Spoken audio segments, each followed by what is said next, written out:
Silver is up nearly 6% today, single session.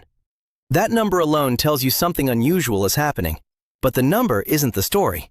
Here's what actually matters. Somewhere in the basement of the financial system, there are traders who sold silver they don't have, and there isn't enough physical metal available to make that problem go away quietly. That's the mechanism underneath this move. It has a name, a short squeeze. But the word doesn't fully capture what it means when it happens in a physical commodity market rather than a stock. You can't print more silver. You can't conjure it from a server farm.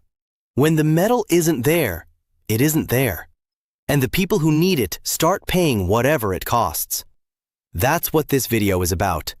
Not just today's price action, the conditions that made today possible.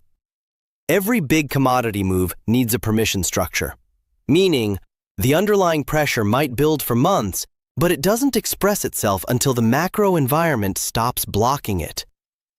Today, that environment is wide open. The dollar index is sitting near 99.3. It's soft, drifting sideways to lower. That matters because silver is priced in dollars. When the dollar weakens, every buyer outside the United States effectively gets a discount. More demand, same supply. The math is simple, but the effect is real.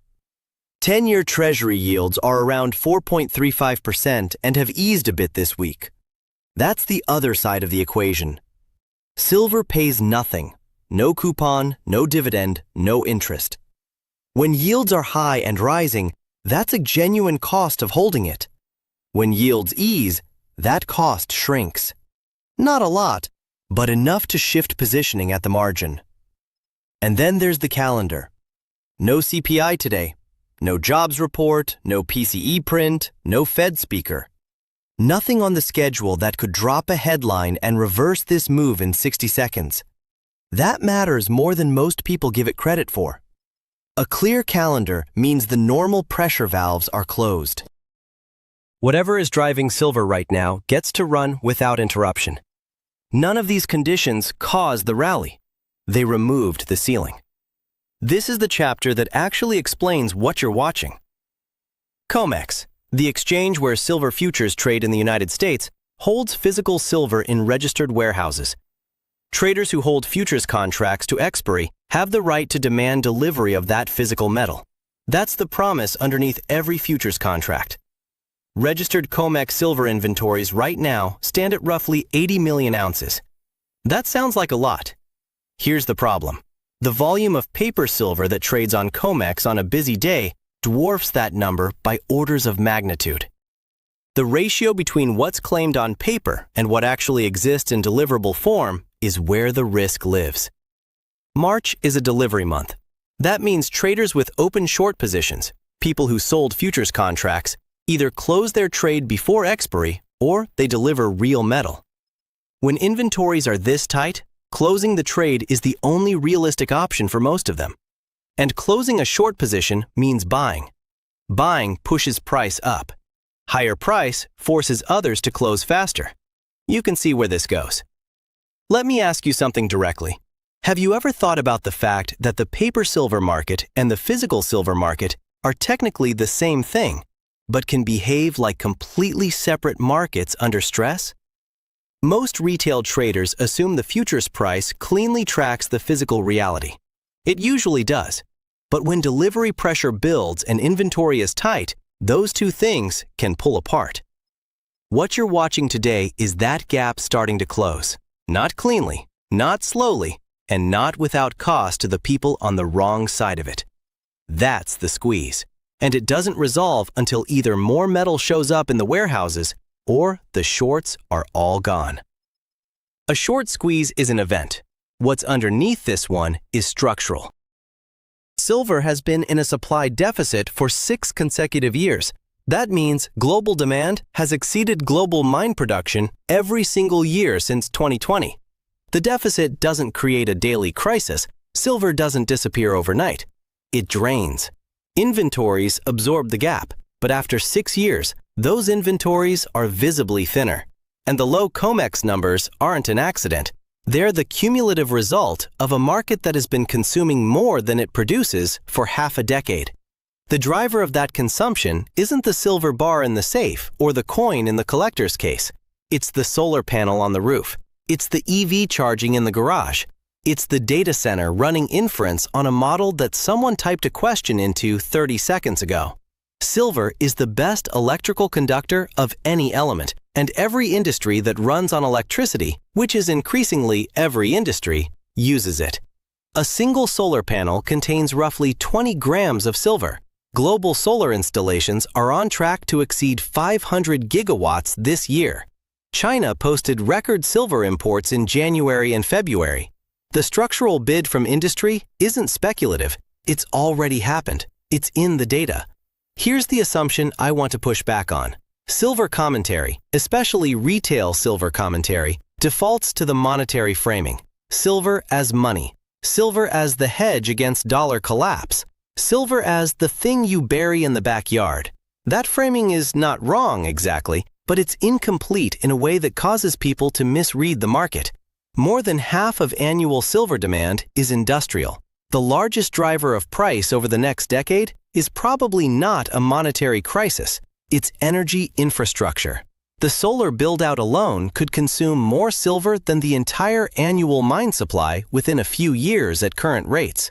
Does that change how you think about what's driving this move today? It should. Because it means the underlying demand isn't going away when the geopolitical tension cools or when the Fed eventually pivots. The structural deficit is there regardless. Today's squeeze is just making it visible faster. One nuance worth stating honestly. Per-panel silver usage has declined as manufacturers optimize. They've gotten more efficient. But total panel deployment has grown faster than the efficiency gains. Net silver demand from solar keeps rising. The efficiency argument is real. It just doesn't win the math. On top of everything else, there's a sentiment bid.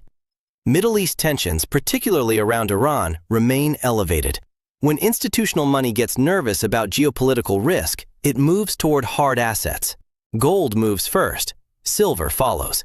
That's the traditional hierarchy, and it's playing out today. The safe haven trade isn't the dominant driver here, but it's real, it's present, and it's adding volume to a market that already had reasons to move. Silver isn't a pure safe haven the way gold is. That's an important distinction. Gold has almost no industrial use relative to its total demand. It functions almost entirely as a store of value and reserve asset. Silver doesn't have that luxury. If the global economy contracts sharply, industrial demand for silver falls, and the safe haven argument competes with a structural demand collapse. That tension is always there. What's unusual about the current environment is that the safe haven bid and the industrial demand story are pointing in the same direction simultaneously. That doesn't happen all the time. When it does, you tend to get the kind of move you're watching today. The broader de-dollarization backdrop adds one more layer. Central banks globally have been buying gold at record rates, reducing dollar reserves, diversifying away from U.S. treasuries. Silver doesn't benefit from this directly. Central banks don't accumulate silver the way they accumulate gold. But the narrative of hard assets as an alternative to dollar-denominated paper lifts the entire complex. It gives the silver rally a kind of institutional legitimacy that makes it easier for large players to justify positions. This is supporting cast. The main story is the physical market. When a market move has multiple independent explanations, the right question is whether the signals confirm each other or contradict each other. Today, they confirm. Three things are worth watching together. Technicals first. Silver has cleared its daily pivot points and is trading well above the volume-weighted average price. Volume is increasing as price rises, not the other way around. When a market grinds higher on low volume, it's often a thin market pop that fades. When volume accelerates into a move, it reflects real orders being placed by real buyers. The next meaningful resistance level is around $75, a round number psychological ceiling. Clean chart, no ambiguity. Options flow. Traders have been aggressively buying call options on COMEX silver futures today. That creates a mechanical effect. Market makers who sell those calls need to hedge their exposure by buying the underlying futures contracts. So the options flow generates its own buying pressure in the futures market. It doesn't cause the rally, but it amplifies it. When you see call buying accelerate into a move that already has fundamental legs, it tends to extend the range. Mining stocks. The Global X Silver Miners ETF, ticker SIL, is moving higher in lockstep with the metal. GDX and GDXJ, the broader gold and silver miner ETFs, are also up. This is the confirmation that matters most to me. When the physical metal and the equity proxies diverge, metal up, miners flat, it often signals that the move is speculative and thin. When they move together, it means institutional buyers are active in multiple markets simultaneously. They're not just buying futures. They're buying equity exposure to future production. That's a different level of conviction. All three signals say the same thing. This is not a one-factor move. Here's the tension. Every factor in this analysis is pointing in the same direction. The dollar is weak. Physical inventory is critically low. Industrial demand is structurally in deficit. Geopolitics is adding a safe haven bid. The technicals are clean, the options flow is bullish, the miners are confirming. Everything is aligned. So why would you be cautious right now? Because clean analysis and good entry timing are not the same thing. The price has already moved nearly 6% in a single session. If you're watching this video while the market is still open, you are not buying where this analysis started. You're buying at the end of a significant single-day move in a commodity that can reverse hard and fast on a day when the entire narrative says the setup is obvious. The time to be most disciplined is exactly when everything looks most clear. That's not pessimism. That's how you survive long enough to benefit from being right. If you're going to participate, the framework is straightforward. The logical stop is the morning low. A break of that level means the intraday thesis is broken, momentum has shifted, delivery pressure has eased, or some macro factor has changed. That level defines your risk. Your position size should be set so that if you hit that stop, the loss is manageable. Not painful. Not I'll hold through it. Manageable. The $75 level is the near-term ceiling to watch.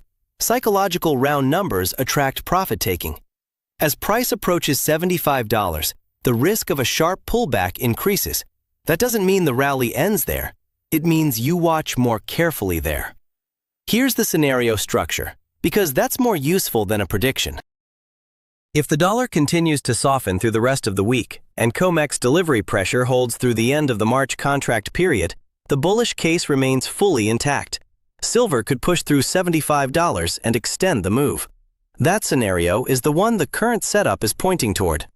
If the dollar catches a bid, say on unexpected strength in some economic data or a shift in Fed communication, and yields spike in response, the financial conditions that removed the ceiling on this rally could reverse quickly. That scenario wouldn't necessarily break the structural story. The supply deficit and inventory tightness would still be there, but the financial backdrop that's amplifying the move today would stop amplifying it, and you'd likely give back a significant portion of today's gains. The framework holds regardless of which scenario plays out. Know what the move needs to stay true. Watch for it to stop being true. Size accordingly. What today actually shows you is something beyond the price. When physical silver inventories get this low and delivery pressure builds the way it's building right now, it's a signal that the gap between what the paper market assumes and what the physical market can actually deliver is narrowing. That gap has existed for years. Most of the time, it's invisible. Today, it isn't. Whether silver closes at $74 or pulls back to $71 by end of week, the underlying condition that created this moment doesn't vanish with the session close. The 6-year deficit doesn't get resolved in a day. The COMEX inventory doesn't refill overnight. The industrial build-out doesn't slow down because one trading day got crowded. That's what I'd carry out of today if I were you. Not a target price. The longer arc. One final thing, and I mean this directly. Nothing in this video is financial advice. It's analysis.